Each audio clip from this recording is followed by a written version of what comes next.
Shalom, Bapak Ibu Saudara yang dikasihi Tuhan. Puji Tuhan. Ya, pagi hari ini kita akan mendengar cerita tentang Daniel. Siapa yang tahu kisah tentang Daniel? Coba angkat tangan. Ini ceritanya anak sekolah minggu ya. Enggak ya, kita memang belajar tentang Daniel. Ya, saya yakin Bapak Ibu semua tahu ya ceritanya tentang Daniel. Cerita topik utama tentang Daniel adalah bahwa Daniel Bu yang guru sekolah minggu bertahun-tahun, Daniel di gua. Nah, Daniel di gua singa ya. Saya tidak berfokus kepada Daniel di gua singa, tapi saya ingin ngajak kita belajar tentang iman yang tidak tergoyahkan. Memang kita akan belajar dari Daniel. Ya. Daniel pasal 6, tapi kita tidak akan baca seluruhnya. Ada nanti di bagian-bagian yang penting yang akan kita baca. Ya. Kita belajar tentang Daniel. Ya. Daniel ini, siapa Daniel ini? Anak-anak semuanya. Ya, Bapak Ibu Saudara yang kasih Tuhan. Ya, saya yakin Bapak Ibu juga tahu bahwa Daniel ini adalah salah satu dari bangsa Yehuda yang dibawa ke Babel sebagai tawanan. Orang-orang buangan, disebut orang-orang buangan. Entah berapa banyak. Ya. Bisa dikatakan mungkin hampir seluruh ya orang Yehuda itu ditawan ke Babel. Yang ditinggal ya di Yehuda, di Yerusalem khususnya itu mereka yang sudah dianggap tidak berguna gitu. Mungkin orang yang sudah tua, orang yang sudah sakit-sakitan, orang-orang yang cacat itu ya ditinggal di sana ya. Tapi yang masih muda-muda ya, perkasa mereka dibawa ke Babel. Ya. Memang sebagai tawanan lah, sebagai orang-orang disebutnya malah lebih nggak enak lagi sebagai orang-orang buangan. Yaitu ketika bangsa Yehuda dikalahkan oleh kerajaan Babel. Tertulis di Daniel 1 di 2 Raja-Raja 24 ayat 1 sampai 7. Bagaimana kita tahu kerajaan Yehuda mencapai puncak ya kejayaannya, kerajaan Israel pada saat mencapai puncak kejayaannya pada masa kepemimpinan Daud, kemudian Salomo mulai merosot sampai akhirnya dimusnahkan ya. Seluruh orang-orang Yehuda, Israel, kerajaan ini kan terpecah belah setelah Salomo kan terpecah dua menjadi kerajaan utara, kerajaan Israel dan kerajaan selatan, kerajaan Yehuda. Ya. Dan Israel lebih dahulu ya dikalahkan ya oleh bangsa Asyur, kemudian kerajaan Yehuda masih bertahan karena di kerajaan Yehuda ini masih banyak raja-raja yang takut akan Tuhan. Ya. Tapi di kerajaan Israel hampir sebagian besar raja-rajanya setelah pecah kerajaan itu raja-raja yang tidak takut akan Tuhan. Nah di antara orang-orang buangan itu ya, di antara orang-orang yang buangan itu terdapat beberapa orang ya yang dipilih ya, kemudian dipilih ya dari yang kaum bangsawan, yang muda, yang berperawakan bagus, yang berhikmat, yang berilmu, yang berpengetahuan, yang cakap, mereka akan dididik. Ya. Dididik selama 3 tahun, kemudian untuk diangkat menjadi pegawai raja. Ya. Dan Daniel adalah salah satu. Ya. Daniel ini salah satu di antara orang-orang yang terpilih itu. Ya. Termasuk ada yang bernamanya Sadrak, Mesak, Abednego. Ya. Empat orang ini orang yang lumayan membuat sebuah kisah di Alkitab yang sungguh spektakuler gitu. Tapi kita akan berfokus kepada Daniel ya. Kita lihat pertama kualitas Daniel ya. Daniel bersama Sadrak, Mesak, Abednego pada satu sehari diperhadapkan kepada raja. Mungkin untuk proper test ya, diseleksi ya, untuk dites ya.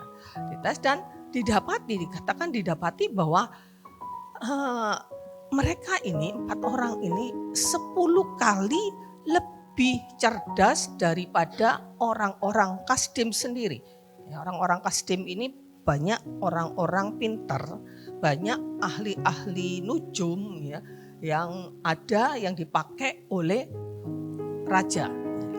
Tapi menurut hasil daripada kualifikasi dari raja itu didapati Daniel, Sadrak, Mesak, Abednego ini 10 kali lebih cerdas. Entah gimana ngukurnya ya, tapi yang pasti Alkitab mencatat ya di dalam Daniel pasal 1 ayat 18 sampai 20 itu. Sehingga Daniel ya, dan Sadrak, Mesak, Abednego juga ini menjadi orang penting di kerajaan Babel. Sejak zaman Raja Nebukadnezar. Pada saat itu Raja Nebukadnezar yang mengalahkan kerajaan Yehuda. Sampai kerajaan Babel itu sendiri dikalahkan oleh kerajaan Persia. 539 sebelum Masehi, Persia berkuasa, ya, kerajaan Babel ditundukkan. Ya. Nah, Daniel, Sadrak, Mesak, Abednego ini tetap menjadi orang-orang penting di kerajaan itu. Pada zaman Raja Darius ini yang menjadi fokus pembicaraan kita pada pagi hari ini, yaitu tentang Daniel pada zaman pemerintahan Raja Darius. Pada zaman Raja Darius ini menjadi raja, ini mulai kerajaan Persia mulai berkuasa. Ya. Daniel itu menjadi salah satu dari 3 wakil raja yang mengepalai 120 wakil raja. Jadi Raja Darius mengangkat 120 orang ya, sebagai ya mungkin menteri-menterinya gitulah ya. Dan dari mereka itu diangkat 3 orang dan Daniel termasuk salah satu dari ketiga orang ini. Di dalam Daniel pasal yang ke-6 ayat 2 dan 3 dikatakan bahwa lalu berkenanlah Darius mengangkat 120 wakil-wakil raja atas kerajaannya dan mereka ditempatkan di seluruh kerajaan, membawai mereka diangkat pula 3 pejabat tinggi dan Daniel adalah salah satu dari ketiga orang ini. Ya. Bahkan di antara ketiga orang ini pun ya dikatakan Daniel itu melebihi ya, Daniel itu melebihi semuanya ya. Bagaimana Daniel ini melebihi semua orang yang ada yang dipilih ya, termasuk yang masuk dalam seleksi raja itu ya, terpilih Daniel ini menjadi orang yang paling berkompeten ya, melebihi semua pejabat-pejabat raja. Sampai Raja Darius itu menempatkan Daniel ya, menempatkan Daniel itu sebagai kepala di atas semua orang itu ya.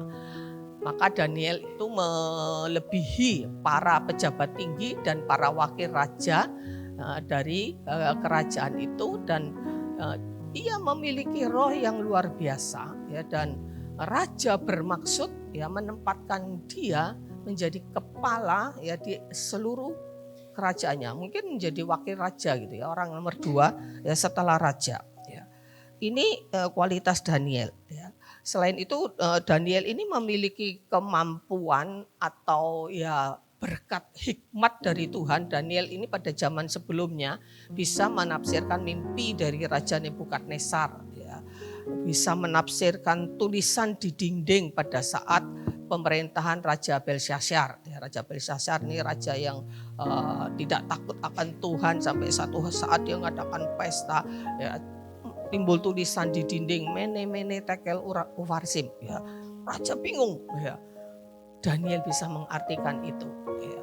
Dan kemudian Daniel ini bisa mengartikan mimpinya Nebukadnezar, dan semua kualitas ya, semua kualitas yang Daniel miliki ini dikatakan Daniel itu takut akan Allah dan memiliki roh yang luar biasa.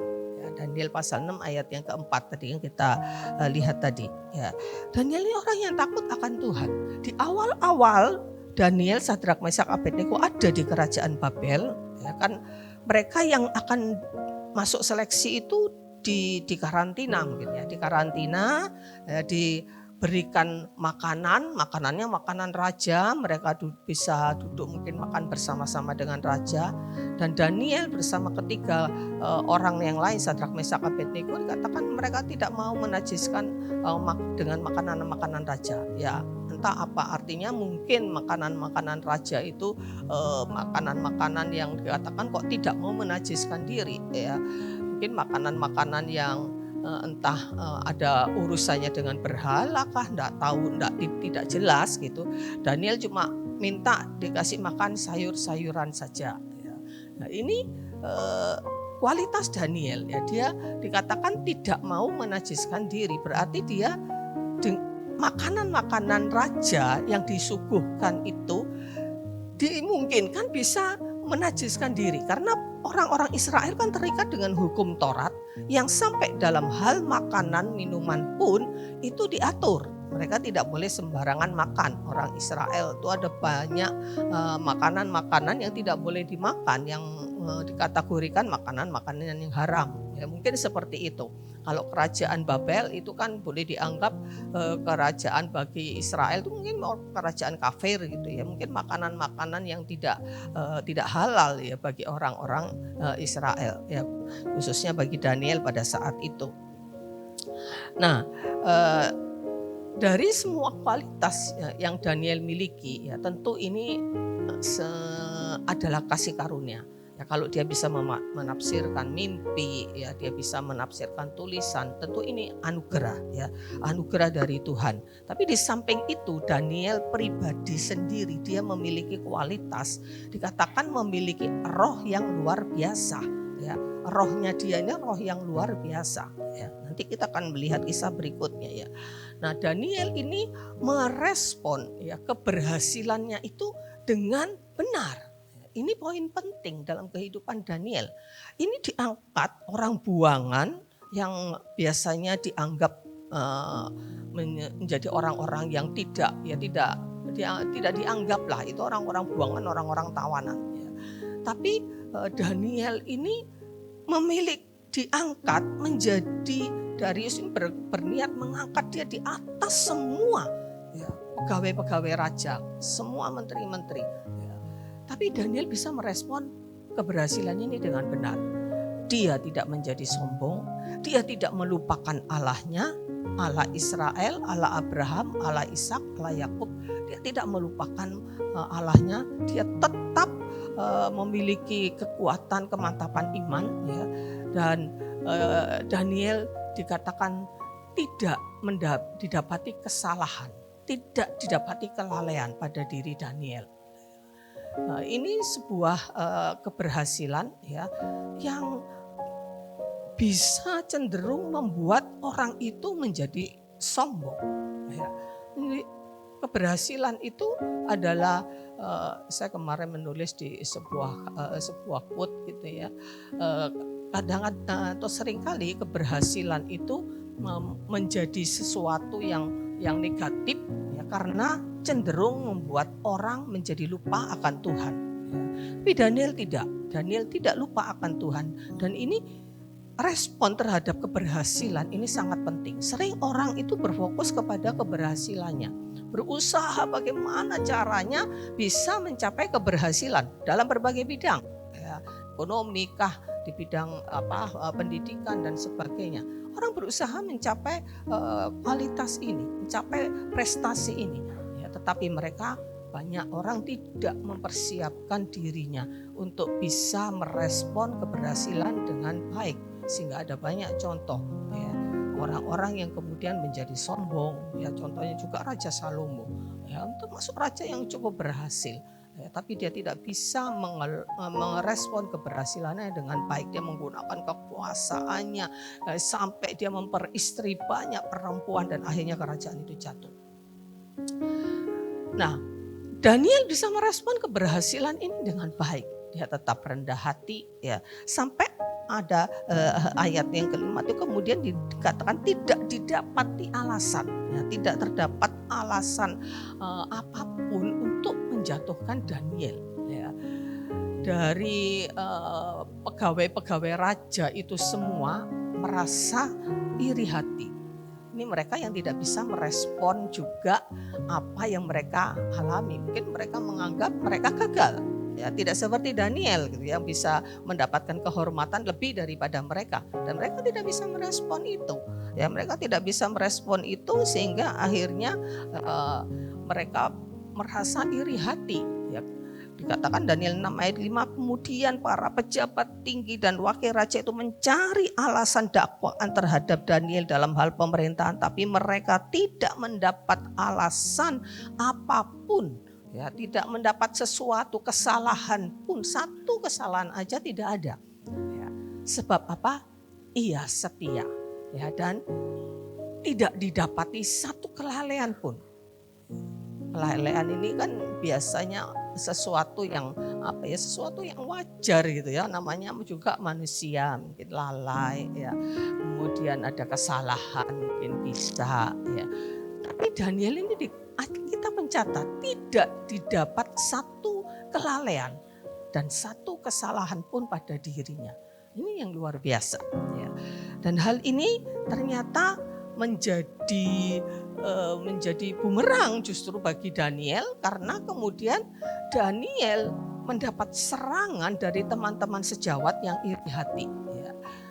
Dan teman-teman sejawat ini kemudian berkomplot, ya, bisa dikatakan menjadi komplotan penjahat ya. Semua ya pejabat ya itu tidak hanya iri hati, tetapi mereka bersekongkol mencari cara bagaimana caranya menjatuhkan Daniel. Cari kesalahannya, nggak ketemu ya. Cari apa lalainya, apa salahnya, satu pun nggak ketemu ya. Lalu ya mungkin mereka ya karena mereka punya banyak akal gitu ya. Lalu mereka akhirnya membuat sebuah rencana ya. Kita tahu ceritanya ya, bagaimana mereka berusaha menjatuhkan Daniel di dalam hal ibadahnya, dalam hubungannya kepada Tuhan. Ini yang mereka sasaran yang mereka pikir bisa untuk menjatuhkan Daniel.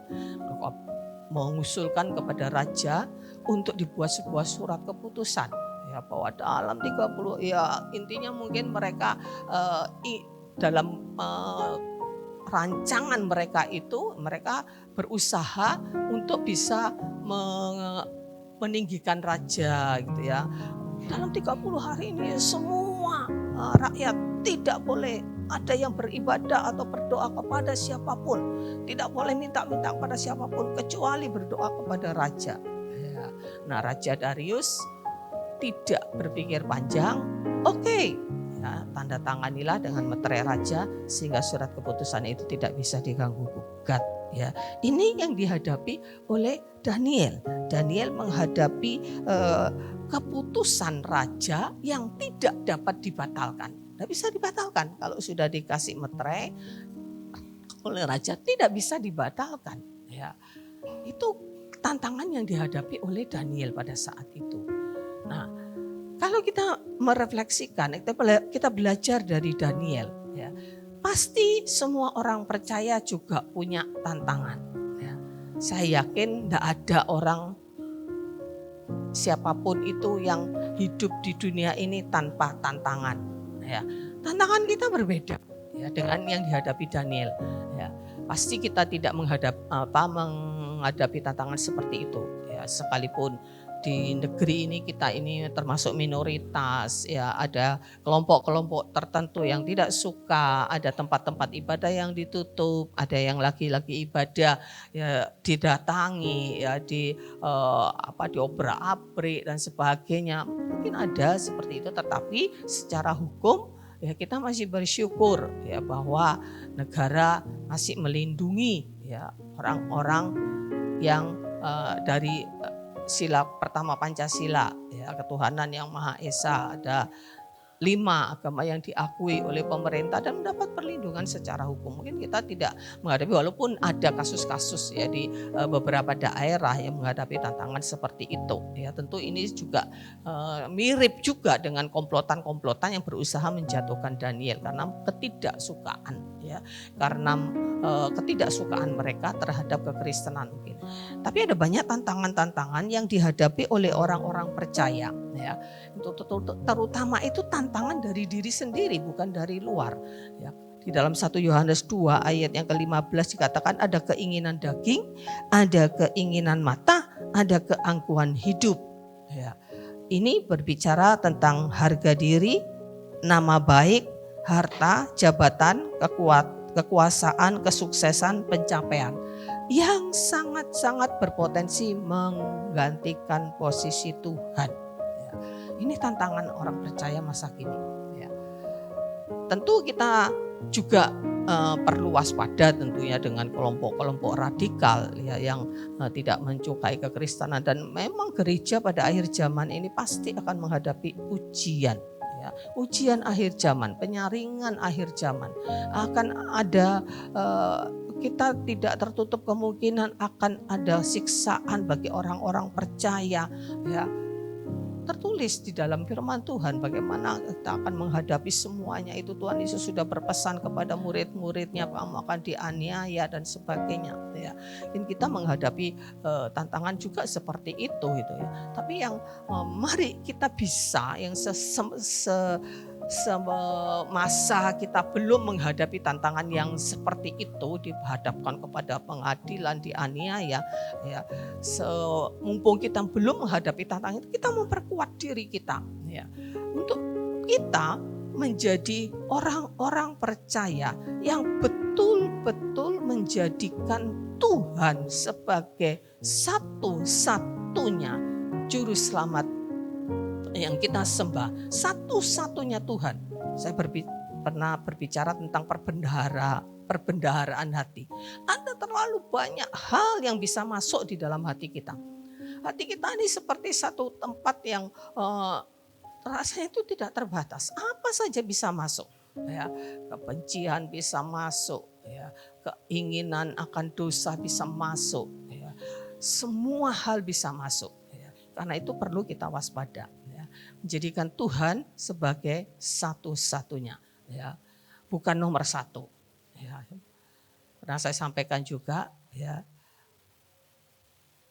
Tuhan Yesus Kristus bukan nomor satu, tetapi satu-satunya. Kalau nomor satu berarti nanti ada nomor 2 dan nomor 3. Bisa-bisa satu saat posisi ini bisa berbalik. Ya, Tuhan menjadi nomor sekian. Oke, di dalam hal prioritas pekerjaan, prioritas aktivitas, ya, kita tentu kan tidak hanya ibadah terus di gereja sepanjang hari, itu tidak. Ya, kita punya pekerjaan. Dalam hal itu mungkin bisa ada prioritas, ya. Tetapi Tuhan dalam hal prioritas itu pun Tuhan tetap harus jadi nomor satu, ya.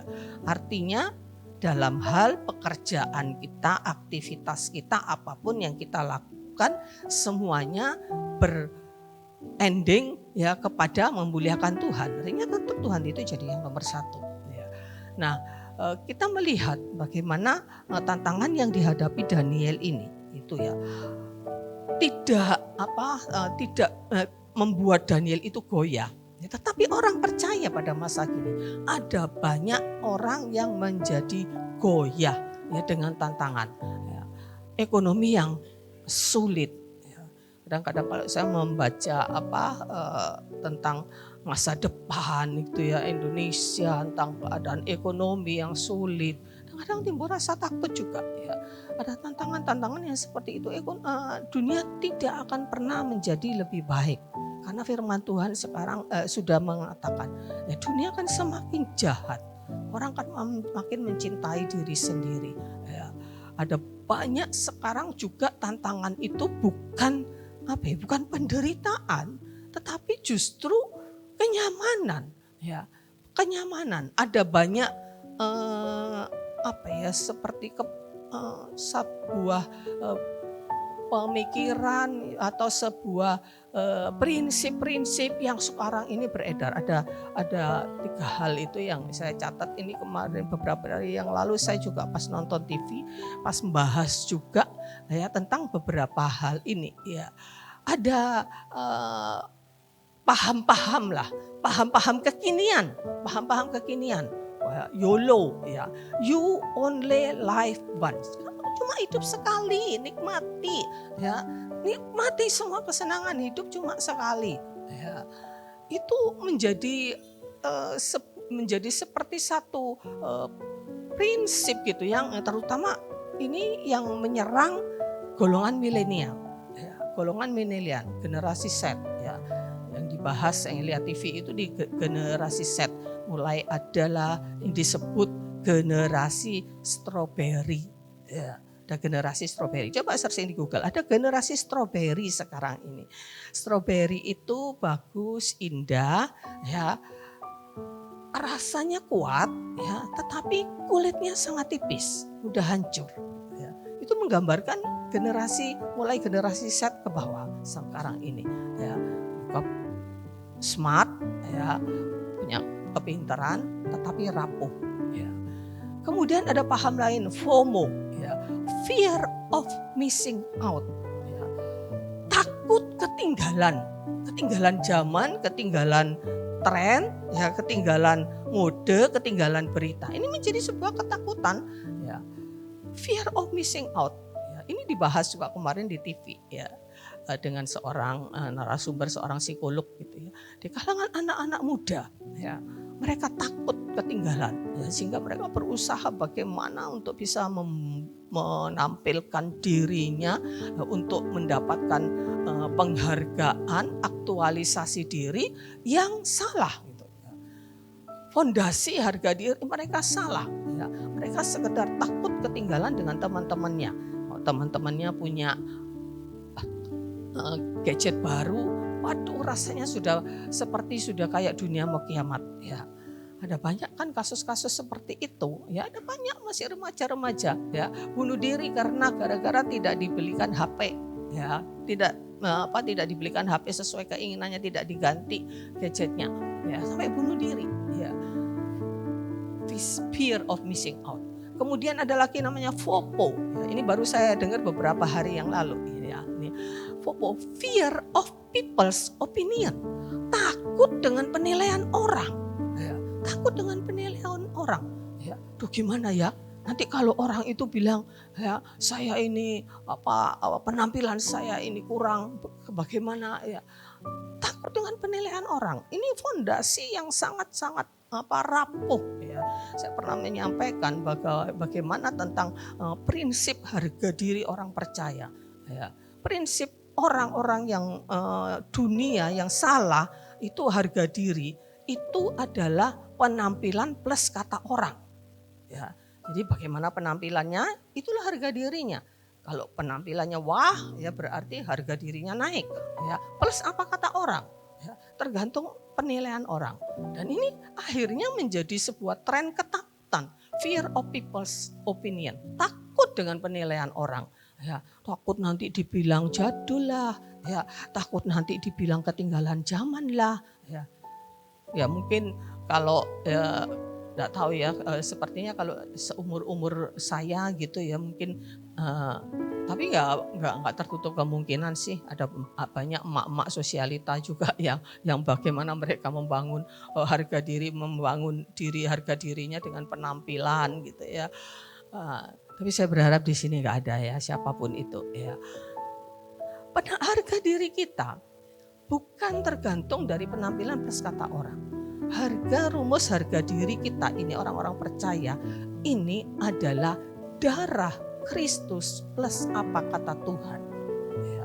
Apa penilaian Tuhan tentang kita? Darah Kristus itu sama nilainya buat semua orang. Kita punya harga yang sama. Tinggal bedanya plus apa kata Tuhan. Bagaimana Tuhan menilai kita. Ada orang yang percaya ya ditebus oleh darah Kristus menjadi anak-anak Tuhan ya, tetapi ya, masih banyak kelemahan-kelemahannya dan Tuhan menilai ya, dia menjadi orang yang tidak setia, seperti hamba yang dipercayakan talenta.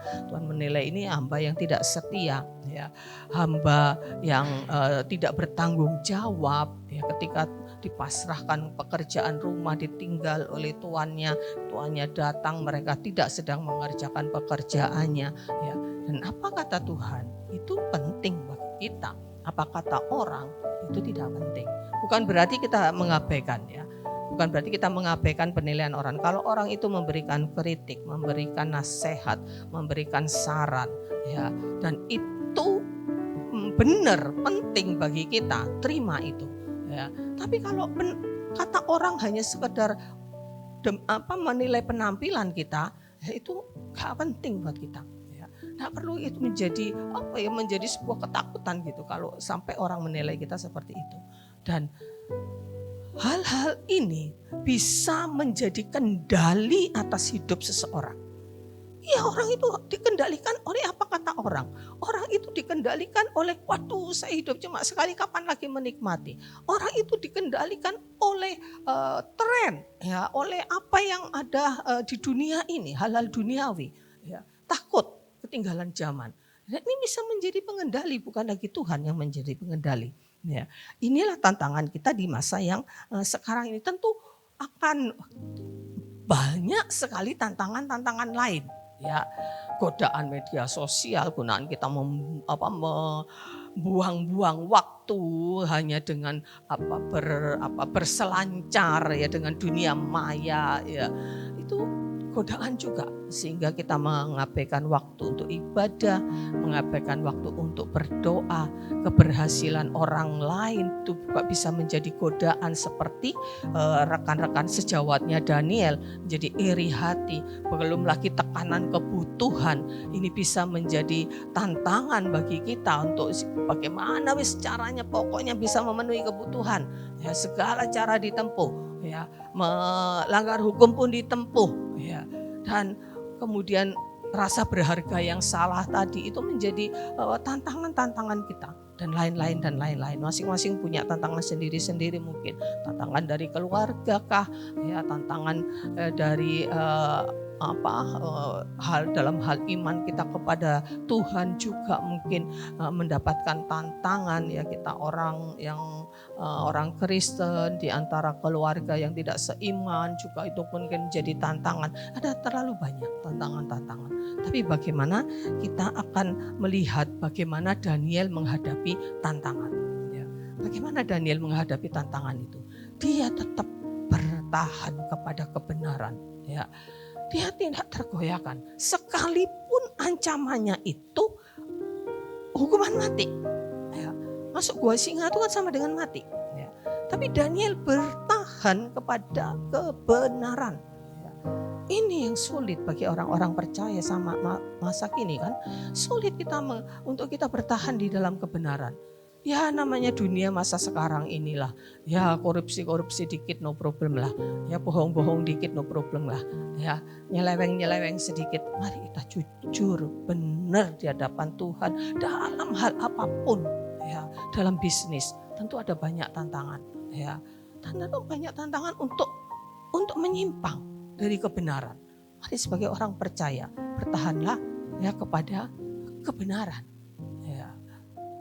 Kemarin tidak salah saya dengar khotbahnya Pendeta Mel Atok gitu ya. Dia cerita bahwa saya pernah dipanggil seorang pejabat, katanya hanya untuk diberi uang, ya, untuk diberi uang. Ya. Tidak jelas memang di situ disebutkan untuk apa, tapi saya menolak. Ya. Nah, ini kan sulit juga. Ya, uang itu sekarang ini menjadi daya tarik yang luar biasa. Ya. Bukan hanya orang-orang yang berkekurangan yang memang butuh uang. Orang-orang yang bergelimangan dengan harta pun ini menjadi tantangan untuk bagaimana merespon dengan benar keberhasilan kita dalam hal keuangan, dalam hal karir, dalam hal pendidikan, di dalam hal apapun, di pelayanan pun. Ya, bagaimana untuk kita bertahan di dalam kebenaran untuk menjadikan Yesus satu-satunya Tuhan dalam hidup kita, bukan diri kita. Ya, begitu melayani, ya, semua yang melayani Tuhan benar-benar menundukkan diri menjadi seorang hamba Tuhan. Ya, seorang hamba itu melayani, ya, bukan untuk penampilan, ya, bukan menampilkan diri. Ya, kita lihat Daniel, bagaimana Daniel tetap bertahan kepada kebenaran. Dia tidak melakukan ketetapan raja untuk berdoa minta sesuatu kepada raja, dan dia tetap hidup saleh. Ya, sejak awal ya hidup di kerajaan Babel sebagai pegawai raja. Daniel tadi saya katakan tidak menajiskan diri dengan makanan dan minuman raja, ya, dan kemudian sampai tidak didapati kesalahan, ya, dan Daniel setia kepada kebenaran, ya, setia kepada kebenaran, dan dia bertahan, ya, bahwa kalau sampai orang itu tidak menaikkan doanya kepada Tuhan tetapi kepada raja, itu adalah melawan kehendak Tuhan, melawan perintah Tuhan. Tidak boleh ada yang lain yang disembah, hanya Tuhan. Dan Daniel setia, ya, berpegang kepada kebenaran itu, ya, setia untuk tetap dia hidup saleh, setia kepada prinsip, dan dia tetap melakukan ibadah yang seperti biasa dilakukannya. Daniel 6 ayat yang ke-11 mengatakan, demi didengar Daniel bahwa surat perintah itu dibuat, pergilah ia ke rumahnya, dalam kamar atasnya ada tingkap-tingkap yang terbuka ke arah Yerusalem. 3 kali sehari ia berlutut berdoa serta memuji Allahnya seperti yang biasa dilakukannya. Dia tidak sembunyi-sembunyi. Ya, memang pada zaman itu mungkin ini juga yang diadopsi oleh saudara-saudara Muslim kita, ya, bahwa berdoa itu ada kiblatnya. Ya, mereka berdoa menghadap Yerusalem. Ya, dan Daniel tetap melakukan seperti biasanya. Ya, dia tidak sembunyi-sembunyi berdoanya, dia lakukan seperti biasa. 3 kali sehari ia berlutut berdoa serta memuji Allah seperti yang biasa dilakukannya. Tidak berubah pendiriannya, tidak berubah, ya, kesalehannya, kesetiaannya kepada Tuhan tidak berubah, nah, ibadah yang tetap, ya. Dan dengan demikian boleh dikatakan Daniel memiliki keberanian untuk melawan keputusan raja yang bertentangan, ya, dengan imannya kepada Allah yang benar, ya. Berdoa, meminta sesuatu kepada raja itu bertentangan dengan imannya yang benar, dan Daniel berani menghadapi itu dengan resiko masuk gua singa, ya, sama dengan mati, ya. Tidak usah, itu kan singanya dibuat lapar dulu katanya, singanya dibuat lapar, ya, sehingga kalau ada mangsa sudah tidak tunggu waktu lama, ya. Resikonya mati, ya, pasti mati, ya. Makan singa, dan singanya bukan cuma satu pastinya, ya, pasti banyak, enggak tahu ada berapa banyak ya singanya, ya, nanti mungkin bisa dicari, dihitung gitu, ya. Tapi yang pasti itu resiko mati, ya. Nah, tapi kita melihat bagaimana kemudian Daniel itu bisa mengalami kemenangan, ya. Raja Darius ketika kemudian dia tahu bahwa surat keputusan itu dibuat untuk menjatuhkan Daniel, Raja Darius sangat bersedih karena dia sangat sayang kepada Daniel. Dia sangat menghargai Daniel. Dia sangat merasakan Daniel ini orang yang luar biasa bagi dirinya. Sehingga dia sampai dia membela. Ini sebetulnya sebuah kemenangan. Dia berusaha membebaskan Daniel. Ya, setelah raja mendengar tentang hal itu, maka sangat sedihlah ia. Sangat sedih. Ia mencari cara, bagaimana caranya untuk melepaskan Daniel ini. Ya. Surat keputusan ternyata tetap tidak bisa dibatalkan. Tidak bisa dibatalkan. Ya. Tidak bisa dibatalkan. Ya. Raja berusaha bagaimanapun caranya tidak ketemu. Bahkan dia katakan sampai matahari masuk. Ia masih berusaha untuk bisa bagaimana caranya, ya, untuk bisa Daniel tidak sampai masuk ke gua singa itu. Tidak ketemu caranya. Dia berpuasa semalam-malaman, ya, berpuasa semalam-malaman. Akhirnya waktunya dia tidak bisa membela lagi. Daniel harus masuk, ya, dia harus masuk.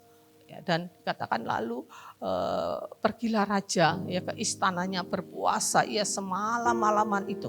Ia tidak menyuruh datang penghibur dan ia tidak dapat tidur. Semalam-malaman dia memikirkan bagaimana nasibnya Daniel. Ya. Tapi sepertinya dia punya iman gitu, ya, punya keyakinan, ya. Karena ternyata pagi-pagi sekali raja ketika fajar menyingsing, raja itu bangun cepet-cepet datang ke gua singa itu. Dengan buru-buru dia datang ke gua singa itu. Dan ketika ia sampai di dekat gua itu, dia berseru kepada Daniel dengan suara yang sayu, katakan dengan suara yang sayu.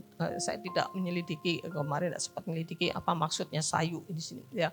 Tapi yang penting adalah dia berkata, dia berteriak kepada Daniel, Daniel, hamba Allah yang hidup, Allahmu yang kau sembah dengan tekun, ya, telah sanggupkah ia melepaskan engkau dari singa-singa itu? Ya. Kalau dipikir secara manusia, ya, sepertinya sia-sia, masih mati Daniel itu, masih mati. Ya. Tapi dia masih berusaha, masih dia percaya bahwa Allah yang hidup yang disembah Daniel itu akan bisa melepaskan, karena itu dia berteriak bertanya kepada Daniel.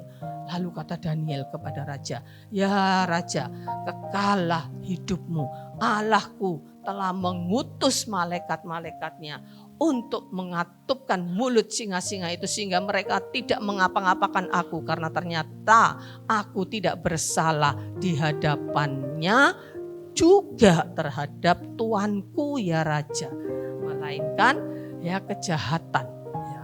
Lalu sangat bersukacita raja. Raja sangat bersukacita. Tariknya Daniel dari dalam gua itu. Ya. Tidak tahu guanya itu berarti kalau di cerita-cerita di Superbook itu guanya itu di seperti lubang gitu ya.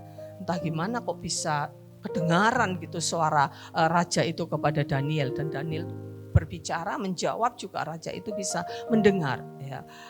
Dan kita kan Daniel ditarik, segera ditarik, ya, dan tidak terdapat luka apapun padanya. Benar-benar singa itu tidak ada yang menyentuhnya. Itu ini mujizat. Mujizat. Ya, karena apa? Karena ia percaya kepada Allahnya yang hidup, dan yang menjadi kemenangan Daniel kemudian adalah bahwa Tuhan dipermuliakan. Ini yang menjadi menjadi goalnya gitu ya. Tentu ketika ya Daniel ya mempertahankan imannya, berani melawan keputusan raja, ya dia tidak berpikir tentu sampai sejauh itu, ya. Dia tidak tahu bahwa Tuhan akan utus malaikat-malaikatnya. Tapi yang penting dia mempertahankan iman, tidak peduli resikonya. Ya, resikonya mati pun dia terjang, dia jalani. Ya. Tapi kita lihat pada akhirnya, ya tujuan Tuhan. Ya. Kenapa sih Tuhan itu izinkan sampai Daniel itu masuk? Ya. Tuhan bisa melepaskan. Ya, kalau Raja Darius berusaha mencari cara tidak ketemu, kalau Tuhan cari cara untuk Daniel nggak masuk, tentu bisa. Tapi Tuhan izinkan masuk untuk mempermuliakan namanya.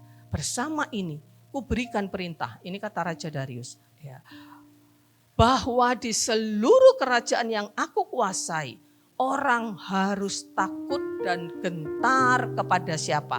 Kepada Allahnya Daniel, Allah yang disembah Daniel. Sebab dialah Allah yang hidup, yang kekal untuk selama-lamanya. Pemerintahannya tidak akan binasa dan kekuasaannya tidak akan berakhir. Ya. Bagaimana Raja Darius bisa boleh dikatakan tergolong raja kafir, bukan dari keturunan dari raja-raja Yehuda, tapi dia bisa percaya kepada Allahnya Daniel. Ya.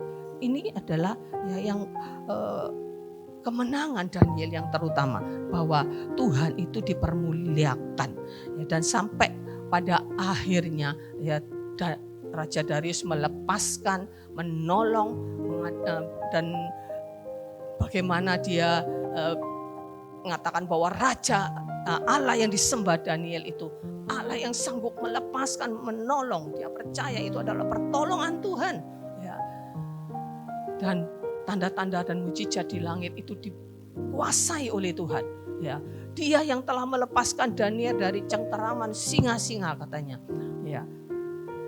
Dia percaya Tuhan yang disembah Daniel itu Tuhan yang berdaulat, Tuhan yang berkuasa, bukan Tuhan yang disembah ya oleh orang-orang Kasdim, ya dewa-dewa yang disembah oleh orang Kasdim. Ya, tapi Raja Darius percaya kepada Tuhan. Ya. Dan akhirnya Daniel mendapat kedudukan yang tinggi sampai zaman Raja Kores. Ya, sampai zaman Raja Kores. Tentu ini bukan tujuan Daniel. Ya, dia bertahan di dalam iman nanti supaya dia dapat kedudukan tinggi.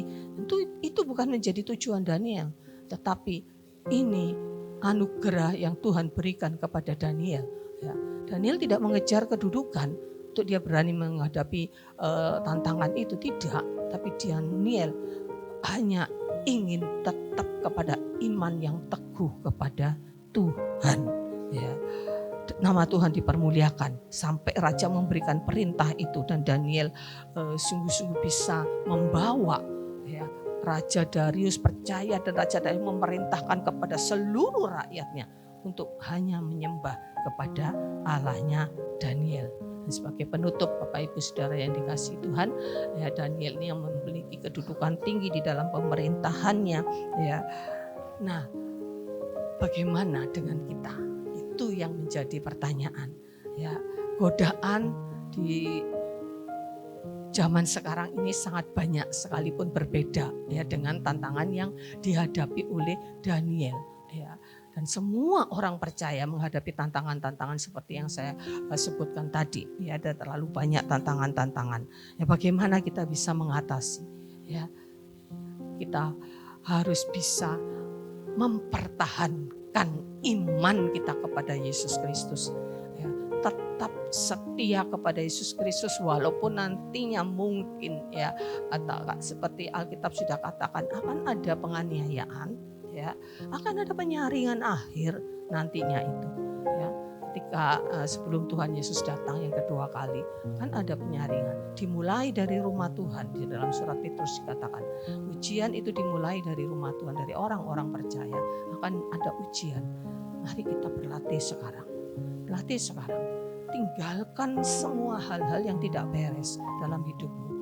Ya, manipulasi apapun, ya, kecenderungan hati kepada yang lain selain Tuhan. Ya, mari kita sungguh-sungguh berfokus. Jadikan Tuhan satu-satunya di dalam hidup kita.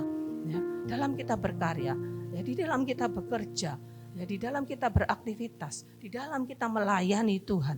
Mari, itu semua harus kembali untuk kemuliaan Tuhan. Ya, bagaimana kita bisa bertahan seperti itu? Ya, kita harus hidup di dalam firman-Nya.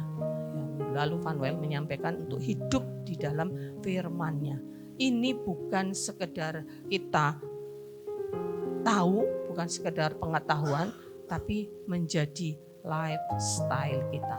Hidup dalam firman itu gaya hidup kita. Gaya hidup kita ketika kita dalam pekerjaan, ketika kita berkomunitas, ketika kita bersosialisasi, ketika kita ada di dalam keluarga, ya, firman harus menjadi landasan semua aktivitas kita, ya, semua kegiatan kita. Ya, landasannya adalah kebenaran firman Tuhan. Dan kita harus juga waspada, menjaga hati lebih dari segala kewaspadaan. Jaga hati kita.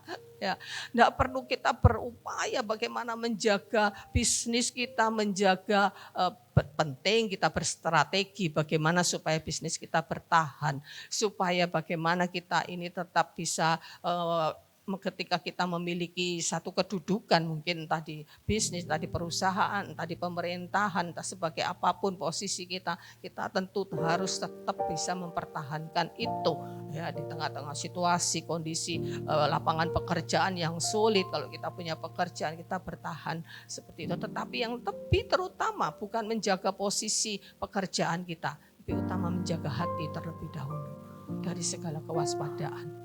Ya, karena hati ini sumber dari segala macam bencana yang bisa menjatuhkan manusia.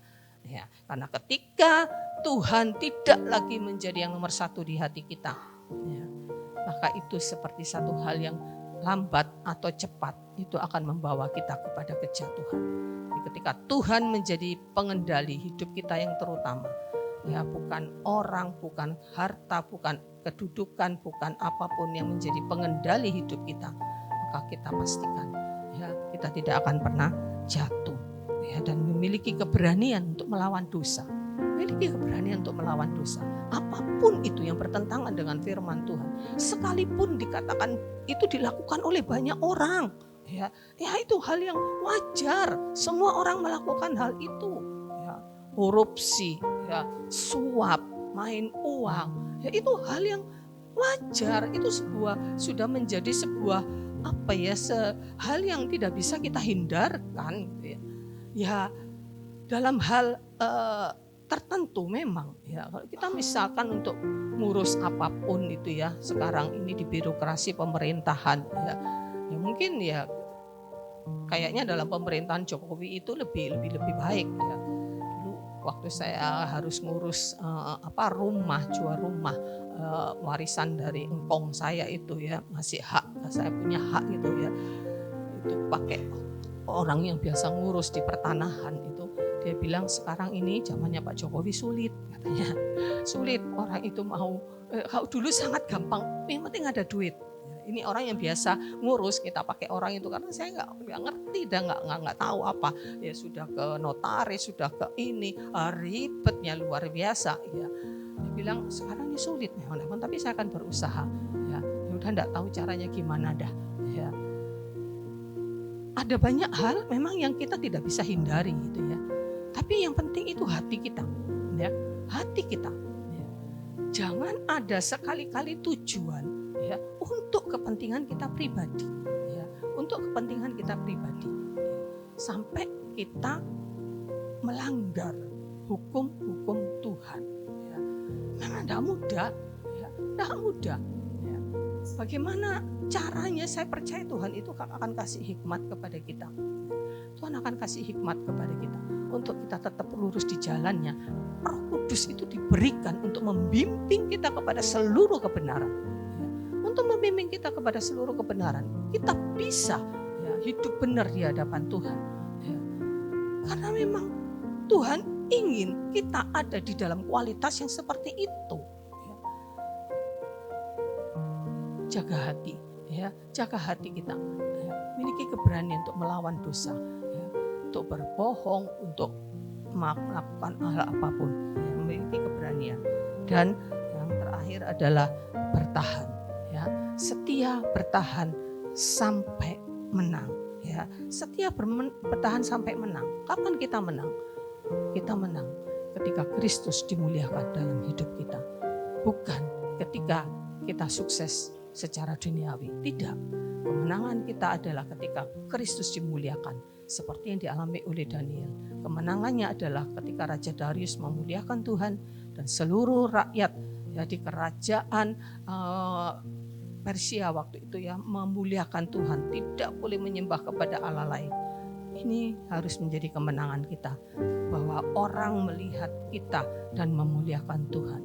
Oh ya, orang itu berhasil ya karena Tuhan ya, bukan karena kemampuannya. Dan sampai hidup kita ini menjadi teladan dan menjadi berkat bagi orang lain. Raja Darius mengatakan, aku mau merintahkan mulai hari ini. Ya, pada Allah. Allahnya siapa? Nama Daniel disebut. Allah Daniel. Ya, Daniel menjadi berkat. Ya. Bagaimana dengan hidup kita? Nah, sampai hari ini. Apakah Tuhan sudah dimuliakan lewat kehidupan kita, perkataan kita, perbuatan kita?